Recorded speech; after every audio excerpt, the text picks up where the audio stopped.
सेना जिनके लिए है शान जिंदगी, वतन की हिफाजत जिनके लिए है शान जिंदगी,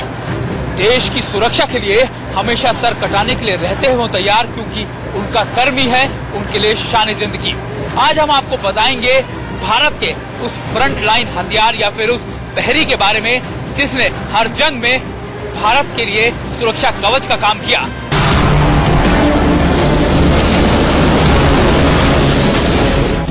इस काल को देखकर पाकिस्तान जहां पनाह मांगने लगता है,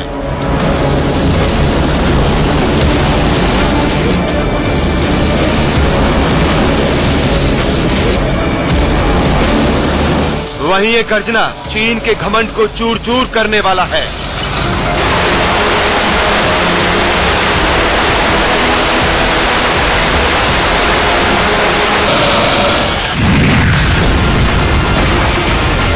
भारत की सीमा इस समय लाइन ऑफ कंट्रोल या फिर LAC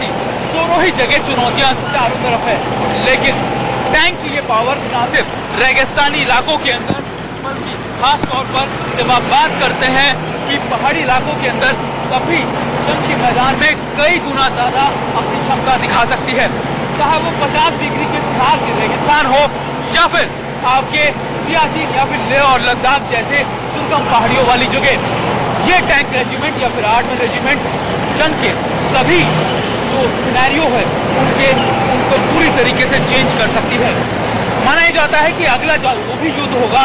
वो उन दुर्गम स्थानों पर या फिर पहाड़ी इलाकों में होगा जहां पर आप सोच भी नहीं सकते, और वहां पर आपकी ये आर्मड रेजिमेंट या फिर टैंक रेजिमेंट किस तरीके से युद्ध के सभी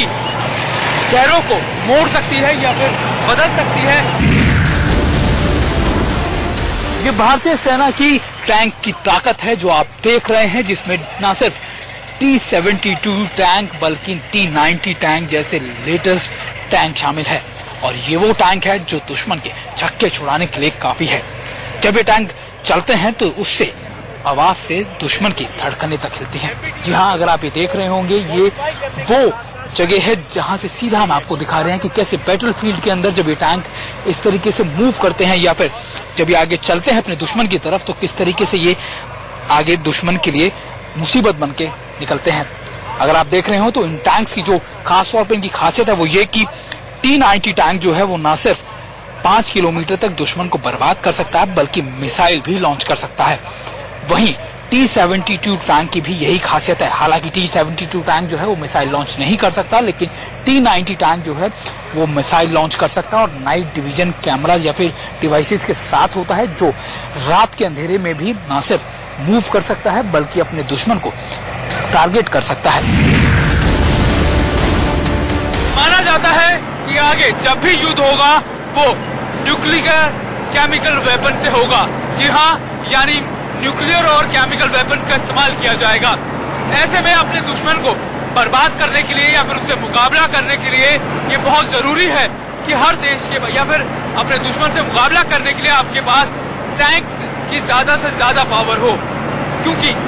T-90 और T-72 जैसे आधुनिक जो टैंक्स हैं ये न सिर्फ आपके दुश्मन से मुकाबला करने के लिए बहुत जरूरी है बल्कि ऐसे वॉरफेयर के लिए बहुत ज्यादा कारगर भी है, क्योंकि न सिर्फ इन टैंक्स की मदद से आप अपने दुश्मन के न्यूक्लियर और केमिकल बायोलॉजिकल वेपन्स का मुकाबला कर सकते हैं बल्कि उस पर अटैक भी कर सकते हैं। आज हम आपको बता रहे हैं कि कैसे भारत की ये टैंक रेजिमेंट इस मुकाबला करने के लिए कितनी ज्यादा सक्षम है। आज हम आपको ये दिखाने की कोशिश कर रहे हैं कि आखिरकार जब जंग का मैदान होता है तो हमारे ये टैंक्स किस तरीके से काम करते हैं, और न सिर्फ काम करते हैं, किस क्लोज कोऑर्डिनेशन में हमारे जो सैनिक हैं इन टैंक्स में काम करते हैं। टैंक के अंदर कितने लोग होते हैं जो काम करते हैं और किस किस का क्या काम होता है? एक टैंक के ऊपर 3 आदमी काम करते हैं, जिसमें ड्राइवर, गनर्स और कमांडर्स। ड्राइवर का काम है टैंक को चलाना, उसका मेंटेनेंस देखना और टैक्टिकल लिहाज से पोजीशन में टैंक को लगाना। यानी आप गनर का भी काम करते हैं और आप पूरा कोऑर्डिनेशन का भी आप ही काम करते हैं? हाँ, यह से एक कमांडर को जो है तीनों ट्रेड के बारे में जानकारी दिया जाता है। वो ड्राइवर का भी काम कर सकते हैं, गनर का भी काम कर सकते हैं और कमांड एंड कंट्रोल पूरा अपने हाथ में ले सकता है। यानी अगर आप देखें तो टैंक के अंदर 3 लोग जो होते हैं ऑपरेट करते हैं। एक होता है यहाँ पर जो खास तौर पर जो ना सिर्फ जो पूरी कमांड देखता है, बल्कि जो यहाँ पर जो गन है, यानी जो अगर दुश्मन आपकी क्लोज आ जाता है तो उसको अटैक करता है। और दूसरा यहाँ पर जो गनर होता है, यानी जो लोकेशन बताता है जब आपका टैंक किस जगह पे, किस लोकेशन पे, किस टारगेट को अटैक करेगा, ये सभी चीजें यहाँ से बताई जाती हैं। और यहाँ से ये आगे अगर आप देखें तो आपको एक और का पोला नजर आएगा जो नीचे की तरफ है। ये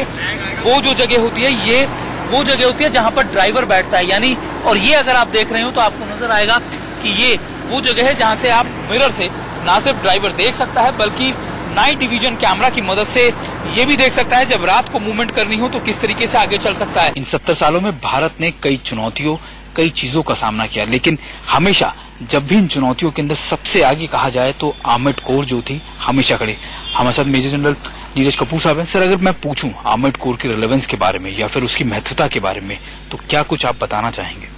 भारतीय सेना में आर्मर्ड कोर की मैकेनाइजेशन सन 1937-1938 में हुई। टैंकों के आगमन से जो हमारी काबिलियत है वो काफी बढ़ जाती है। इसमें ज्यादा महत्वपूर्ण ये बात है कि आर्मर्ड कोर एक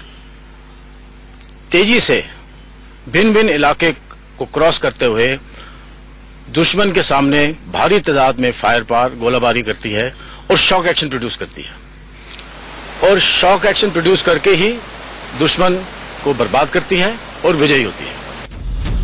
मैदान जंग में भारतीय सेना की आर्म्ड कोर के साथ साथ मैग्नाइज्ड इन्फेंट्री की भी अहम भूमिका रही है।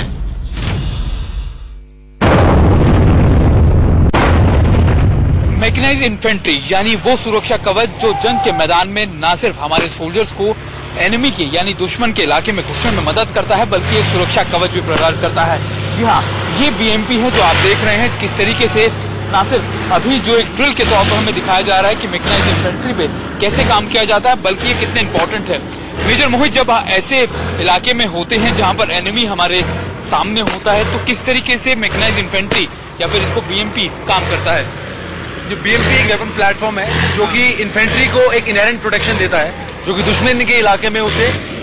आर्मर की चादर होने के कारण स्मॉल आर्म से और आर्टिफायर से प्रोटेक्शन देता है। जैसा कि आप देख सकते हैं इसके अंदर जो मेन आर्मामेंट है वो एक 30 mm कैनन है जिसके अंदर हम एपी राउंड और एचई राउंड फायर करते हैं, और साथ ही साथ इसके अंदर एक मिसाइल लॉन्चर भी लगा है जो कि कॉन्कोर्स एम और कॉन्कोर्स मिसाइल फायर करने के लिए इस्तेमाल किया जाता है। रही बात टैक्टिक्स की, तो ये जो बीएमपीज हैं ये बीएमपी ऑब्जेक्टिव के पहले हॉल्ट करती हैं, स्टिक डिसमाउंट करता है, बीएमपीज एक स्मोक का चादर बनाती है जो कि इनहेरेंट प्रोटेक्शन देता है, और साथ ही साथ जब ये जो स्टिक डिसमाउंट करने के बाद दुश्मन के ऊपर धावा बोलती है फायर एंड मूव का इस्तेमाल करते हुए। अगर आप देखें यहाँ पर आपको नजर आएगा कि किस तरीके से जो है ये बीएमपी जो है काम करती हैं, और यहाँ से आप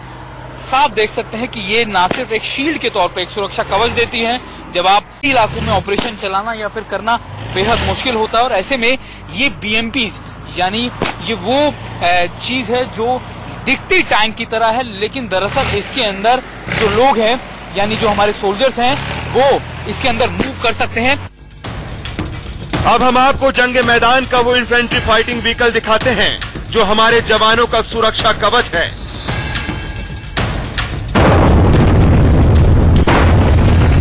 दरअसल ये खासतौर पे ना सिर्फ एक शील्ड का तौर पे काम करती है बल्कि इलाकों में, उन दुर्गम इलाकों में जाने का काम करती है। मेजर मोहित, अगर हम इसको खोल के दिखाएं कि किस तरीके से जो है वो अंदर अगर आप देखें तो ये पूरी मशीनरी या फिर ये पूरी जगह होती है जहां से बैठकर जो हमारे सैनिक हैं इसके अंदर बैठकर ना सिर्फ आगे मूवमेंट करते हैं बल्कि ये उनको एक सुरक्षा कवच के तौर पे भी काम करती है। अगर आप देखें तो करीबन 4 से 5-6 लोग जो हैं इसमें बैठ सकते हैं, और 3 लोग जो होते हैं इसको ऑपरेट करते हैं। एक ड्राइवर होता है, गनर होता है, और इनका काम ना सिर्फ ये होता है कि जब आप दुश्मन के इलाके में घुस रहे हैं या फिर ऑपरेशन चला रहे हो तो आपको अपने सैनिकों की मोबिलिटी या फिर उनकी मूवमेंट के लिए काम आए, बल्कि आप उनको आगे के रास्ता क्लियर करके भी दे सकें। मेजर मोहित, जब हम बात करते हैं खासतौर पे इसके अंदर ना सिर्फ सैनिक बैठ सकते हैं बल्कि इसके अंदर से टारगेट भी कर सकते हैं। जी, ये एक देखिए इन्फेंट्री कॉम्बैट व्हीकल जो है ये एक मैकेनाइज्ड इन्फेंट्री रेजिमेंट का मेन वेपन प्लेटफॉर्म है जिसके अंदर मेन आर्मामेंट है आपका एटीजेम एंटी टैंक गाइडेड मिसाइल जो कि कॉन्कोर्स एम है जो कि एक 3rd जनरेशन मिसाइल है। साथ ही साथ इसके अंदर 30 mm कैनन का बंदोबस्त भी किया गया है और एक कोएक्सिलरी 7.62 PKT का, जो कि दुश्मन के सॉफ्ट टारगेट्स के अगेंस्ट इस्तेमाल किया जाता है। इन्फेंट्री कॉम्बैट व्हीकल जो है ये दुश्मन के इलाके में इन्फेंट्री को ले जाने के लिए इस्तेमाल किया जाता है। इसके अंदर 3 लोगों का क्रू रहता है, ड्राइवर, कमांडर एंड गनर, और साथ ही साथ 7 लोगों की स्टिक रहती है जिसके पास अपने पर्सनल वेपन्स होते हैं। जैसे कि आप देख सकते हैं 7 की जो स्टिक है वो लैंडिंग कंपार्टमेंट में बैठती है, इसे लैंडिंग कंपार्टमेंट के नाम से जाना जाता है। और सामने जो आप अंदर घूमता हुआ देख सकते हैं वो एक टर्न टेबल है।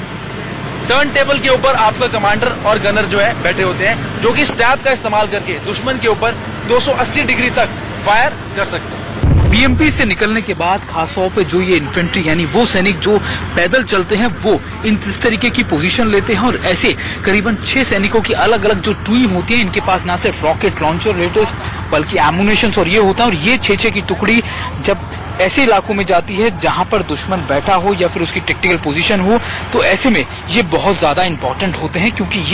यही दुश्मन के इलाके में घुसकर सबसे आगे जाकर उसको बर्बाद करते हैं। यानी ये वो जवान होते हैं, ये वो लोग होते हैं जो क्लोज कोऑर्डिनेशन में यानी जंग के मैदान में कहा जाता है कि हर किसी का अपना रोल डिफाइन होता है। और ये रोल खासतौर पर जब डिफाइन होता है जब ये लोग आर्मर्ड से या फिर बीएमपीज की मदद से, आर्मर्ड यानी टैंक और इन्फेंट्री बीएमपीज की मदद से जब आगे बढ़ते हैं दुश्मन के लिए, तो उनसे इलाकों में घुसकर उनके लिए एक चुनौती पैदा करते हैं। कैमरा पर्सन संजीत के साथ सुमित चौधरी, इंडिया न्यूज, अहमदनगर।